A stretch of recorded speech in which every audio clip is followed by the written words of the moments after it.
Subscribe பட்டனை அமுக்குங்க, bell பட்டனை அமுக்குங்க. வாழ்க வளமுடன். இப்படிக்கு பாட்டி வைத்தியம். வணக்கம்ப்பா, உங்கள் பாட்டி பேசுகிறேன். இப்போ நான் கேரட்டில் உங்களுக்கு சேலடு சமைக்காத உணவு செஞ்சு காட்ட போகிறேன். பாருங்கள், கேரட்டு ஒரு 100 கிராமு. இந்த பச்சை பட்டாணின்னா அந்த பச்சை காயை வாங்கி உரிக்கிறதுப்பா. அது பச்சையில் சாப்பிட ரொம்ப டேஸ்ட்டாக இருக்கும். பச்சை பட்டாணின்னா என்ன நினச்சிக்கிறீங்க? பச்சை பட்டாணி கடையில் வாங்கி காஞ்சதை வாங்கி ஊற போட்டு வச்சதுன்னு நினச்சிக்கிட்டீங்க. அதில் நம்ம சாப்பிட முடியாது பச்சையா. இப்படி சாப்பிட்டுக்கலாம். நம்ம காயை வாங்கி உரிச்சு இப்போ சீசனில் இப்போ நல்லா கொஞ்சம் விலை கொஞ்சம் கம்மியாக தான் கிடைக்கும். அதனால் இதை வாங்கி ஒரு 50 கிராம் பருப்பு இருக்கும் வச்சுருக்கேன். இது காஞ்ச திராட்சை. இதில் அயன் சக்தி ரொம்ப ஜாஸ்தியாக இருக்குது.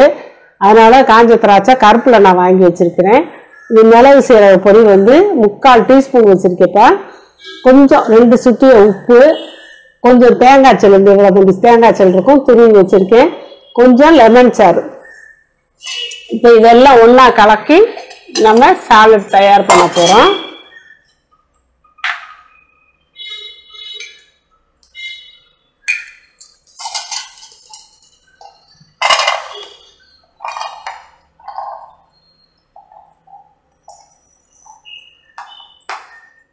கேரட்டு உங்களுக்கு நான் சொல்ல வேண்டியதில்லை. வைட்டமின் ஏ இருக்குது, கண்ணுக்கு நல்லதுன்னு உலகமே சொல்லுவாங்க, தெரியும் எல்லாத்துக்கும். பட்டாணி அது ஒரு புரதச்சத்து உள்ளது. பச்சை பட்டாணி ரொம்ப நல்லது. இது காஞ்ச திராட்சை, அது கருப்பு கலரில் இருக்குது. இரும்பு சத்து ரொம்ப ஜாஸ்தியாக இருக்குது. தேங்காயில் எல்லா விதமான சத்து இருக்குது, அதுவும் போட்டாச்சு.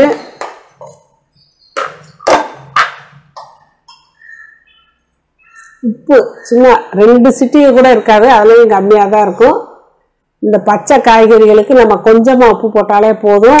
சமைக்கிறதுக்கு தான் நம்ம நிறையா உப்பு தேவைப்படும். இது மிளகு சீரக பொடிப்பா. செரிமானத்துக்கு நல்லது, உடம்புக்கும் நல்லது தான். சளி இலி இருந்தாலும் மிளகு நல்லது. சீரகம் ஜீரணத்துக்கு நல்லது. இப்போ லாஸ்ட்டாக நம்ம லெமன் சாறு ஊற்றணும்னு வச்சுக்கோங்க, நம்ம பொரியல் பண்ண காய் மாதிரியே சமைச்ச காய் மாதிரியே வரும். இது ஒரு இந்த ஸ்பூனில் ஒரு 3/4 ஸ்பூன் தப்பா எல்லாம் போட்டாச்சு. இது சமையல் பண்ண காய் மாதிரி தான். இதில் அந்த திராட்சை பழத்தில் கொஞ்சம் இனிப்பு இருக்கும். அதனால் நான் வேறு வெல்லம் சேர்க்கலை. வெல்லம் வேணால் கொஞ்சம் பிடிச்ச நாட்டு சர்க்கரையோ வெல்லமோ சேர்த்துக்கலாம். இப்போ இந்த கிஸ்மிஸ் உலர்ந்த திராட்சை இருக்குல்ல, அதில் கொஞ்சம் இனிப்பு இருக்கும். கேரட்லேயும் கொஞ்சம் இனிப்பு இருக்கும். அதனால் நான் வெல்லம் சேர்க்கலை.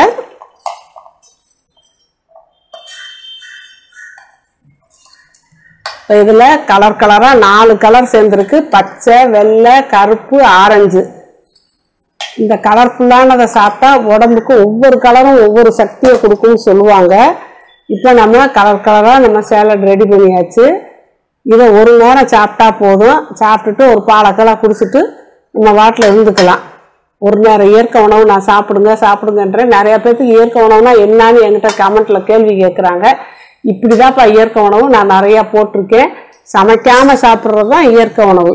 இதை சாப்பிட்லாம். பழங்கள் வேணால் சாப்பிட்டுக்கலாம். இப்படி சாப்பிட்டு நம்ம சாப்பாட்டை ஒரு நேரம் சாப்பாட்டை நம்ம முடிச்சுக்கலாம். இதை நம்ம ரொம்பவும் சாப்பிட முடியாது. இதை ஒரு ஆள் சாப்பிட்லாம். மென்று பொறுமையாக அப்படியே வாயில் எச்சியில் கலந்து அப்படியே முழுங்கினோம்னா உடம்புல சத்து அப்படியே சேரும். உடம்புக்கு அவ்வளோ நல்லது. அதனால் இந்த மாதிரி செஞ்சு நீங்கள் சாப்பிடுங்க. நான் நிறையா போட்டிருக்கேன். இன்னும் நிறைய ஆளுங்க கேட்டுக்கிட்டே தான் இருக்காங்க. நான் போட்டுக்கிட்டே இருக்கேன். நீங்கள் பார்த்து சாப்பிட்டு உடம்பை காப்பாற்றிக்கங்கப்பா. வாழ்க வளமுடன். இப்போ நிறைய பேர்ப்பா நான் அவங்க கொஸ்டினுக்கு ஆன்சர் சொல்கிறதில்லன்னு கேட்குறாங்க. சொல்லிக்கிட்டு தான் இருக்கேன். நான் அதுக்குன்னு சொல்லி பார்வையாளர்கள் கேள்வி பதில் நான் போட்டிருக்கேன். அதை பார்த்துக்கங்கப்பா.